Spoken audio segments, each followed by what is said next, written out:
So NVIDIA brought it to my attention that there is actually a way easier way to replace the thermal compound on the GTX 580. And if I had sort of, well, thought about it or been a little bit cleverer, I probably would have figured this out. But all you have to do is take out the screws, okay, that hold in the plastic shroud here. And take those. Ho ho, there you go. You can actually access the card that easily.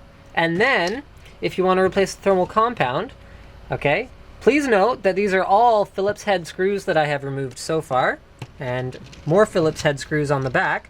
So you do not need a Torx screwdriver, which I ran out and bought specifically so that I could completely take the card apart.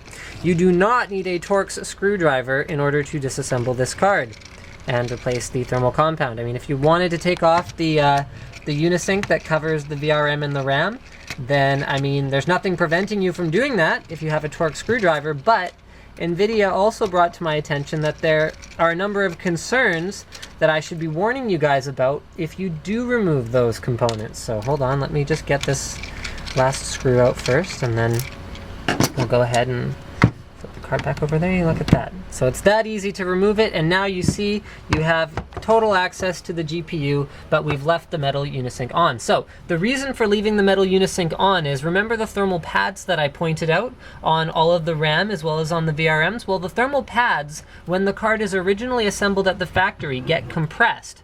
So what that means is that they start out thick, and they end up as thin as they get when you put on the Unisync and you put in all the screws from the back. Now, when you remove that and put it back again, sometimes you can run into a situation where it's not making proper contact or even any contact at all, especially on the voltage regulation modules.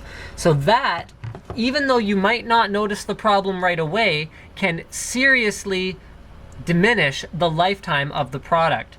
So that was the reason that NVIDIA had asked me to show you guys this alternate guide, which is, by the way, much easier, much faster, and if you don't own a Torx screwdriver, much easier, for replacing the thermal compound. That was it. This would also be pretty good if you wanted to water cool your card and you just wanted to use a GPU-only block, because you can actually see here that with a little bit of modification to the hold-down plate, you could probably get like an MCW, I think 80 is the current model, an MCW 80 or a similar GPU only block on there, and then you'd probably have some incidental airflow from the fan, which should be enough to keep things sort of cool enough in the other parts of the card. And yeah, you could actually water cool your card fairly inexpensively without buying a full cover block, because NVIDIA has this integrated heat spreader built onto the entire card. So thanks for that, NVIDIA.